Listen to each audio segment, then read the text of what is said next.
Iwe. Nianze kwa kumshukuru Mwenyezi Mungu kwa kutukutanisha hapa katika siku ya kihistoria kabisa kwa klabu ya Young Africans, lakini pia tasnia ya football katika taifa letu. Nikushukuru sana mgeni rasmi, Mheshimiwa Mkuu wa Mkoa wa Dar es Salaam. Nakumbuka siku moja katika utambulishi wake, mkuu wetu wa mkoa alisema yeye ni baba wa vilabu vyote katika jiji la Dar es Salaam na anazipenda timu zote ambazo ziko katika jiji la Dar es Salaam, lakini kuna timu moja ikishinda anafurahi zaidi. Nakushukuru sana mheshimiwa, na tukupe pole kwa kipigo cha juzi cha Dodoma Jiji, lakini nataka niwahakikishie wananchi tutakwenda tukiwa imara na kutetea kombe letu. Nichukue fursa hii pia kumshukuru Mr. Ghalib Said Mohamed kwa ujio wako pamoja na timu nzima. Ali amewatambulisha watu wote na viongozi wetu wa TFF, lakini ningependa kwa kipekee nitambue pia uwepo wa mkurugenzi kutoka Azam Media, kakaangu Patrick Kaimele, mdhamini wetu, lakini mtu muhimu sana katika maendeleo ya taifa letu katika eneo la football. Na sasa hivi mnakwenda kwenye michezo mbalimbali. Tunawapongeza kwa kazi nzuri mnayoifanya. Lakini pia nitambue uwepo wa mwenyekiti wetu wa mkoa wa Dar es Salaam DRFA, kakaangu Nyambaya. Nakushukuru sana kwa uwepo wako. Shafi Dauda, nikushukuru sana. Umehudhuria katika tukio muhimu sana ambalo ni la kihistoria. Saidiu Mandingo, tunakushukuru pia kwa uwepo wapo. Ndugu zangu kutoka Aga Khan, Olais, karibu sana. Lakini kwa kipekee nitambue viongozi mbalimbali ambao wote wametambulishwa. Sunday, can you please, you and your team, please, can you stand? Jamani, hawa pia ni wageni wetu, na wageni hawa maalum wametoka China, na baada ya muda mfupi tutaona kazi gani imewaleta hapa. You can sit.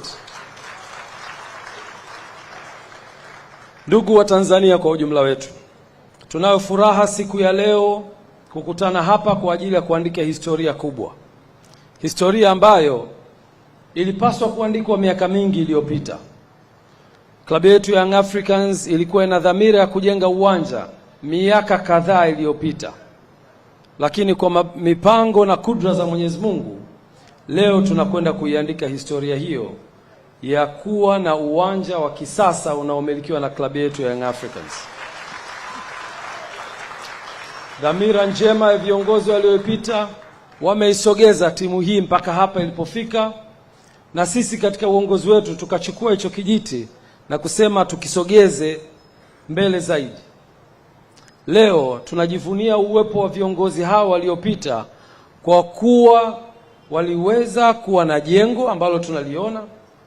Mheshimiwa Mkuu wa Mkoa leo anapata fursa ya kutembelea jengo letu, ameliona. Jengo lililojengwa miaka 50 iliyopita. Lakini jengo hilo leo linaweza kutumika na kuwa alama kwa taasisi yetu ya Young Africans. Tunamkumbuka mzee wetu Abeid Aman Karume, Mungu amuhifadhi, kwa kazi hii kubwa ambayo ameifanya. Lakini viongozi hao waliweza kupigania klabu yetu ikawa na ardhi.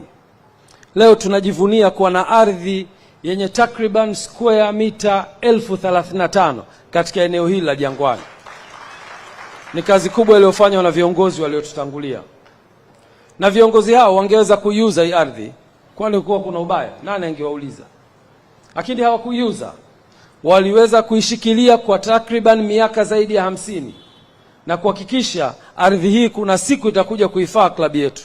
Na leo niwahakikishie wananchi, ardhi hii imetufaa na klabu ya Young Africans itakwenda kujenga uwanja juu ya ardhi hiyo ambayo wazazi wetu walitangulia.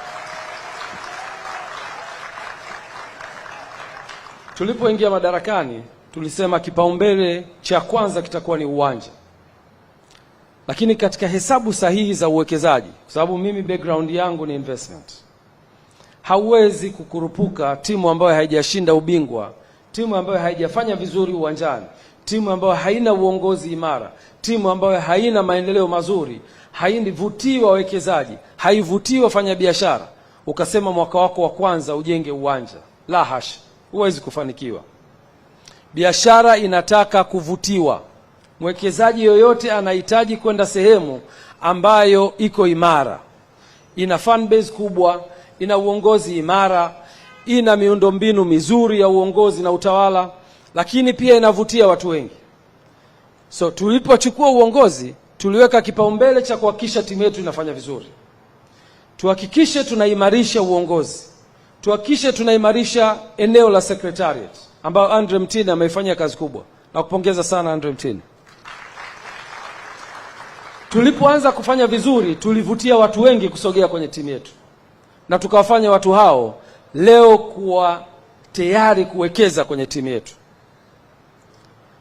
Baada ya kufanya hivyo, miaka minne tumechukua makombe ya ligi kuu ya NBC, tumechukua makombe ya FA Cup, tumechukua ngao za jamii, tumefanya vizuri kimataifa. Sio maendeleo ya kubeza. Lakini sio tu hivyo, tumefanya vizuri pia kwenye wanachama, tumesajili wanachama nchi nzima, tumefungua matawi nchi nzima na matawi mengine yako nje ya nchi. Na hivi sasa tunaelekea sasa kuwavutia watu wengi kuja kwenye klabu yetu, na watu hao watakuwa tayari kuwekeza. Moja katika uthibitisho wa uwekezaji huo, miezi michache iliyopita klabu ya Yanga ilitangaza nafasi za uwekezaji kwenye ujenzi wa uwanja. Taasisi mbalimbali zikaomba, na mwishoni secretariat ikapokea maombi hayo na kuyachuja, na finally kupata majina machache yaliyoletwa kwenye Excom, na tukachukua fursa hiyo kama viongozi wa Excom kuweza kuchambua taasisi hizo ili kumpata aliyekuwa bora ambaye anaweza kutusaidia kwenye eneo la uwekezaji wa uwanja. Hapo ndipo tulipoangukia kwenye mikono ya GSM Group. Tuwapige makofi tafadhali. Baada ya mchakato huo kukamilika, tukawaalika GSM Group na tukaunda kamati, na nitambue uwepo wa Ivan Tarimo, na kushukuru sana, akiwa ni mshauri wetu kwenye eneo la fedha, na kaka yetu Alex Mgongolo akiwa ni mshauri wetu kwenye eneo la sheria. Tukaweza kuwapitia na kukaa na GSM Group na kuwaeleza dhamira yetu, na dhamira hiyo ikapokelewa kwa mikono miwili. Ndipo hapo GSM Group kwa kushirikiana na taasisi yetu ya Yanga tukaweza kutengeneza kamiti ambayo ikaanza kufanya design ya uwanja wetu, na leo mmeona wageni wetu ambao wamekuja hapa wamefanya kazi kubwa sana ya kudesign uwanja ili kuweza kufikia malengo ya kwetu kama Club Young Africans, lakini pia malengo ya wawekezaji wetu ambao ni GSM Group. Kazi kubwa imefanyika, mliona watu wako kimya. Kazi hiyo ni kufanya design, architectural design ya uwanja, kufanya structural design ya uwanja, na baadaye kufanya costing, kupata gharama za uwekezaji. Tumefika mwisho, gharama zimepatikana, michoro imekamilika, na wote pande zote mbili, mwekezaji pamoja na Young Africans, tumeridhika kwa 100% kwamba huo ndio utakaokuwa uwanja wetu. Tukawa na kikao kikubwa siku chache zilizopita, mwanzoni mwa wiki hii. Kikao hicho dhamira yake ilikuwa ni kukubaliana jinsi gani tutakwenda ku-execute huu mradi. Ziko taaluma nyingi sana tumejifunza kutoka kwa wenzetu. Katika uwekezaji kuna kitu kinaitwa build, operate and transfer, BOT. Unaweza ukajenga, ukai-operate na ukafanya transfer. Ni mfumo mmoja wapo wa uwekezaji kwenye viwanja na kwenye miradi mbalimbali. Kuna EPC, engineering, procurement and construction, na saa nyingine kuna financing. Mtu anakufanyia design, anakununulia vifaa, anafanya ujenzi na anagharimikia pia. EPC financing ni sehemu mojawapo ya uwekezaji ambayo inaweza kufanya kazi. Lakini uongozi wenu wa Club Young Africans umetathmini njia zote hizo na kuona kuna njia ambayo inaweza kutufaa zaidi na sio hizo ambazo nimezitaja. Na njia yenyewe ni partnership katika uwekezaji. Tukakubaliana modality ambayo ni sahihi baada ya kupitia modality nyingi, na model ambayo tumekuja nayo ni model ya partnership. Model ambayo itamfanya Young Africans ambaye ana uwanja kusubmit uwanja wake kwenye mradi, na kumfanya GSM Group ambaye ana uwezo wa kifedha kuleta fedha za ujenzi wa uwanja. Hawa partner wawili wakija pamoja, mmoja ana ardhi na mmoja ana fedha za uwekezaji, tutaweza kufikia malengo yetu ya kuwa na uwanja. Na hapo tukakubaliana kwenye partnership. Na leo nataka niseme tu kwa uchache, nimekutana na watu wengi ambao wanaweza kufanya biashara na wana uwezo wa ushawishi. Ghalib ni sehemu ya hao watu wenye uwezo wa ushawishi mkubwa sana kwenye biashara, na ushawishi wake ungeweza kutulalia sisi wanayanga, angeweza kutushawishi na viongozi wakaingia kwenye ushawishi huo. Yako mambo kadhaa ambayo nafikiri nyie ni mashahidi. Partnership za aina hii, wako watu walishawahi kuja na miradi na wakataka umiliki wa asilimia nyingi kwenye miradi hiyo. Nimeshangaa skill zako Mr. Ghalib za negotiation hujazileta kwenye klabu ya Yanga. Sijajua ni kwa sababu gani. Nyie wananchi mtaniambia. Naweza leo kuthibitisha ya kwamba klabu ya Young Africans imefikia makubaliano ya partnership kati ya Yanga na GSM Group ya asilimia 50 kwa 50 katika uwekezaji wa uwanja.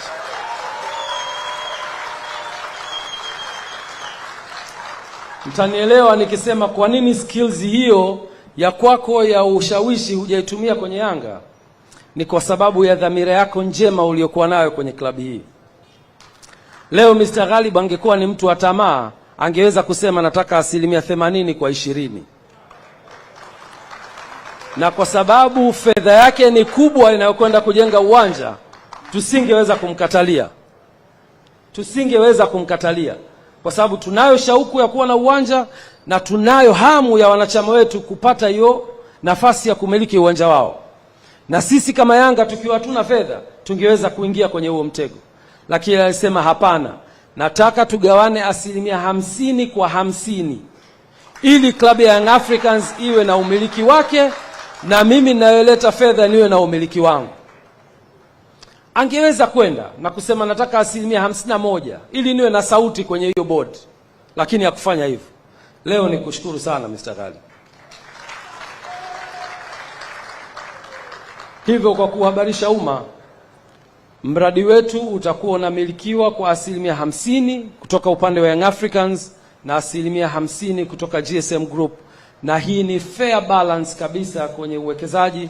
Itatupa sisi fursa kama wanayanga kumiliki uwanja wetu na itampa fursa mwekezaji kurudisha kwenye uwekezaji ambao wanakwenda kufanya. Klabu ya Young Africans contribution yake ni ardhi kwenye uwanja huu, na kampuni ya GSM contribution yake itakuwa ni fedha za kujenga uwanja huu ambao mimi na nyie leo tutakwenda kuona uwanja huu ukiwa na quality ya juu kabisa. Kwa kusema hayo, ni kushukuru sana Mr. Ghalib na GSM Group. Najua sio maamuzi yako binafsi. Kuna timu kubwa nyuma, kianza na makamu mwenyekiti na CEO. Mmefanya kazi kubwa kuhakikisha kwamba tumefikia makubaliano haya. Na ushawishi wenu pia ungeweza kuathiri. Kwa hiyo nawashukuru sana. Ushawishi wenu haujatuathiri wana Yanga. Lakini pia niwashukuru Excom yangu ambao na wenyewe wamekuwa na sisi bega kwa bega kama viongozi wa taasisi yetu kuhakikisha tunafikia malengo makubwa ya klabu yetu.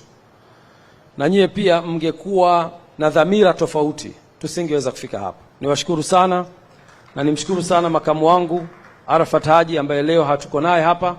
Yuko kwenye ibada ya haji, tumuombe Mungu ibada yake Mungu amkubalie. Amekuwa na yeye mstari wa mbele kuhakikisha tunafikia malengo haya. Kwa hiyo niwashukuru sana Excom kwa ujumla wenu, na niwashukuru pia Secretariat kwa kazi nzuri mnayofanya.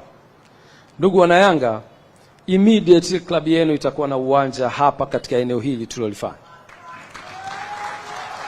Tungeweza kuwa na hafla kama hii tukaipeleka Serena, tukaipeleka wapi, lakini tuliona tuilete katika ardhi hii ambayo Mungu akijalia maximum miezi 18 mpaka 24 tutasimama hapa kuzindua uwanja huu wa kisasa.